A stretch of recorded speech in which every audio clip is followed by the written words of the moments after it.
Bonjour à tous et bienvenue dans ce débriefing du système Fulking sur le Dow Jones. Alors nous allons commencer ici par les différentes alertes que nous avons eues hier donc sur le 5 minutes.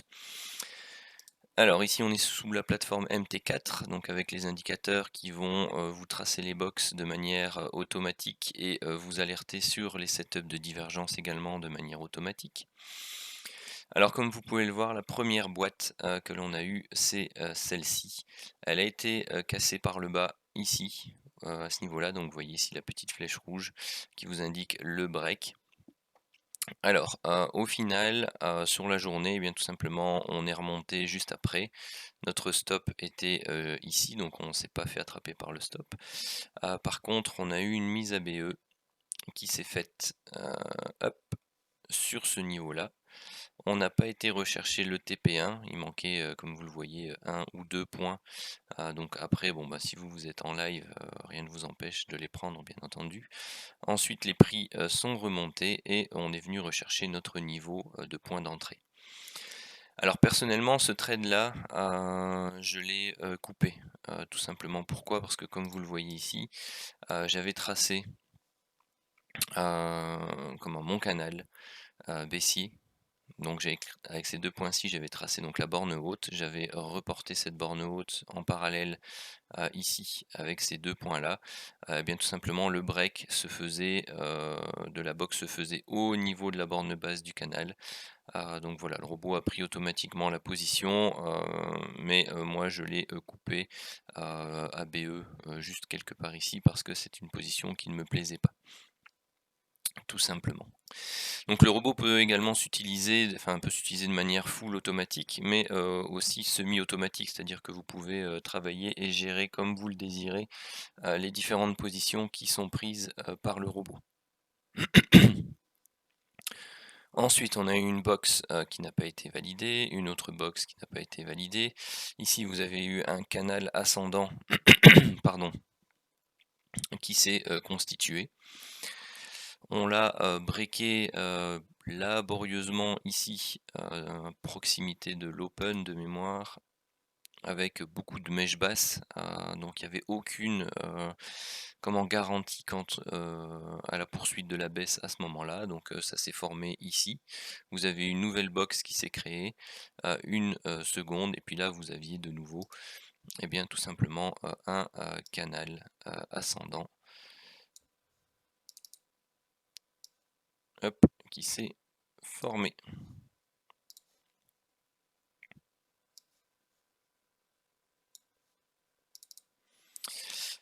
Voilà, et donc là vous aviez le break du canal ascendant qui se faisait en même temps que la box qui est ici. Celle-ci eh bien, a opéré un pullback.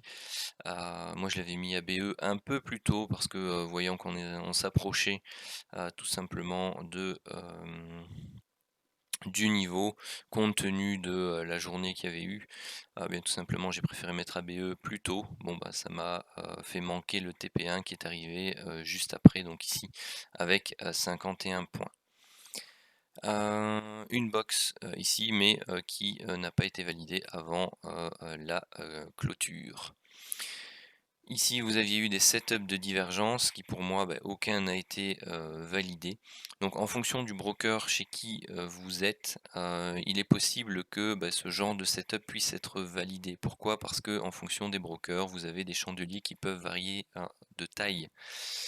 Je prends le cas par exemple entre Darwinex et IG par exemple, ou F2 Market, ou d'autres que je regarde à l'occasion pour voir un peu les différences qui se marquent. Et bien tout simplement, vous n'avez pas les mêmes cotations chez chaque broker CFD. De temps en temps, vous avez des chandeliers qui sont, par exemple, si je prends celui-ci, et bien, chez ici, Darwinex, il est trop petit, il n'y a pas la taille suffisante, ou il break pas suffisamment les derniers plus bas qui ont enfoncé la MM15, alors que par exemple chez IG, eh bien vous avez un chandelier qui est un peu plus long, qui arrive par exemple là jusqu'à la mèche là et qui se termine en clôture en extrême. C'est le genre de choses qui arrivent, et la divergence est validée à ce moment-là. Donc voilà, ça peut arriver, je voulais vous en informer. Ici des setups de divergence à la hausse qui n'ont de nouveau pas été validés, et donc c'est tout ce qui s'est passé sur le M5 hier. Donc bon, on espère une journée un peu plus mouvementée aujourd'hui. Par contre, si je vous montre juste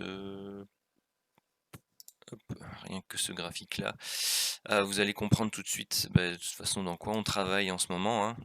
Dans ce beau biseau ascendant relativement plate où on rentre de plus en plus en compression. Donc voilà, les marchés deviennent, deviennent un peu mous. Tout simplement parce qu'ils sont dans cette phase-là de compression où on fait un plus bas, un plus haut, un plus bas, un plus haut, un plus bas, un plus haut, un plus bas, un plus haut, et de plus en plus petit. Et puis à un moment donné, soit on va s'extraire de manière assez forte à la hausse, soit et bien tout simplement on va valider ici le break par le bas de ce biseau ascendant, et on va aller rechercher ici son objectif principal autour des 28 880, éventuellement fermer le gap qui était resté ouvert ici autour des 28 360, et si vraiment on entame une fin, comme expliqué dans la... Ah oui, c'est pas sur ce graphique là. Comme expliqué dans la vidéo du week-end, si on entame vraiment une fin de cycle haussier, eh bien, voilà, si on termine bien ici la grande vague 5 depuis les plus bas de la fin de la crise Covid, donc on a tout remonté, eh bien, on est parti pour aller rechercher un retracement assez important, sans doute, de cette grande hausse. Donc si je prends le plus bas et si on considère que les plus hauts sont ici, eh bien on peut facilement aller rechercher la zone ici des 38,2 qui correspondrait à la sous-vague 4 de la vague 3.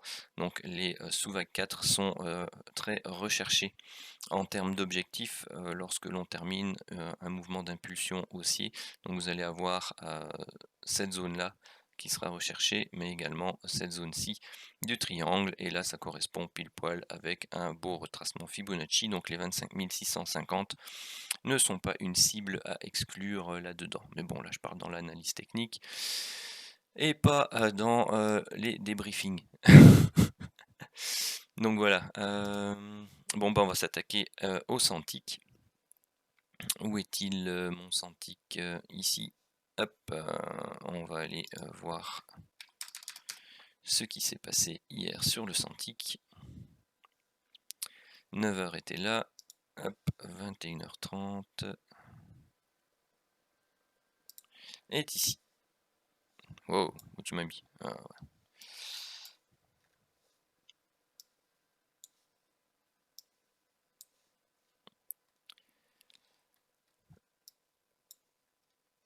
Hop là. Alors,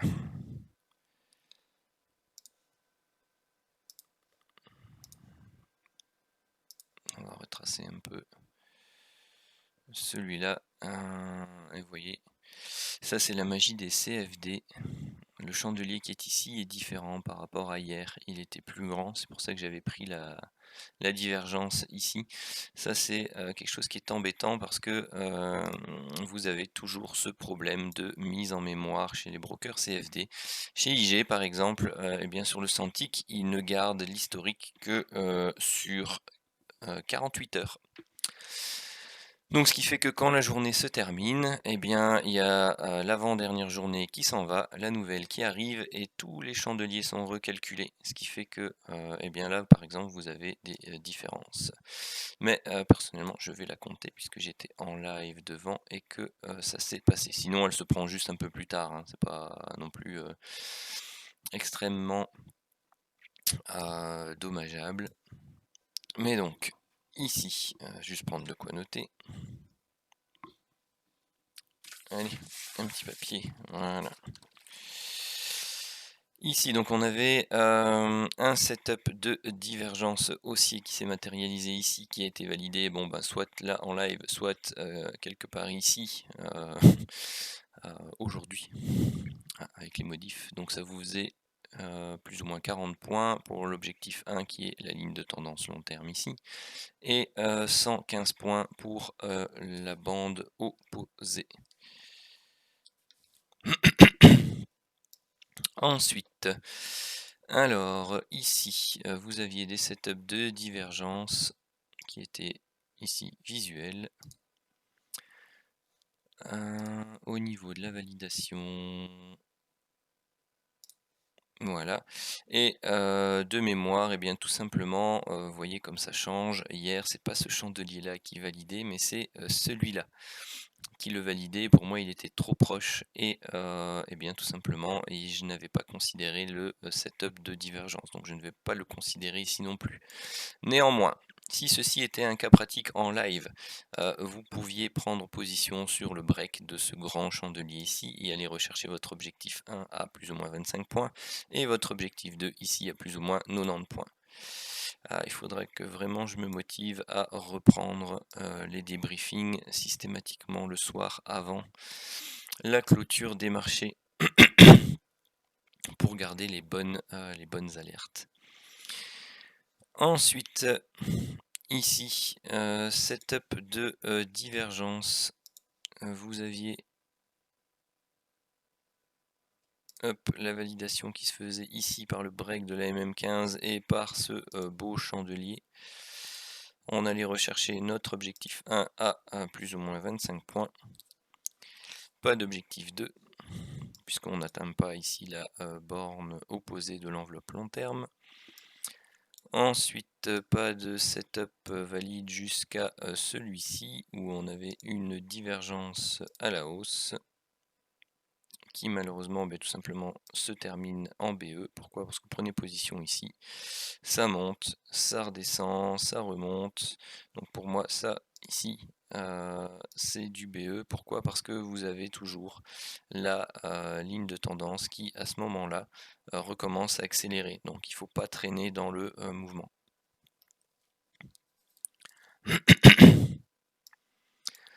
Ensuite, divergence visuelle ici, entre ce point bas ici et ce point bas là. Vous aviez donc la possibilité, donc vous aviez une première possibilité qui était tout simplement celle-ci, pour aller rechercher l'objectif 1 ici à 35 points, et pas d'objectif 2. La deuxième possibilité était de travailler comme ceci, et le break se faisait ici. Et donc là, vous alliez rechercher un peu moins, vous alliez rechercher 25 points. Et ensuite, eh bien, c'est terminé pour la journée d'hier sur le Santic. Alors promis, je vais reprendre les débriefings le soir, aux alentours de 21h, 21h30. Et en même temps, je vais très certainement faire dans le même créneau horaire, 2 à 3 jours par semaine, les lives pour la formation gratuite sur les bases du trading. Donc n'oubliez pas, si cela vous intéresse, donc on reprend tout depuis le départ, depuis la construction du chandelier japonais jusqu'au principe de divergence, de canaux, de lignes de tendance, de zone de... Ah oui, j'ai oublié de parler des ranges, tiens, dans le...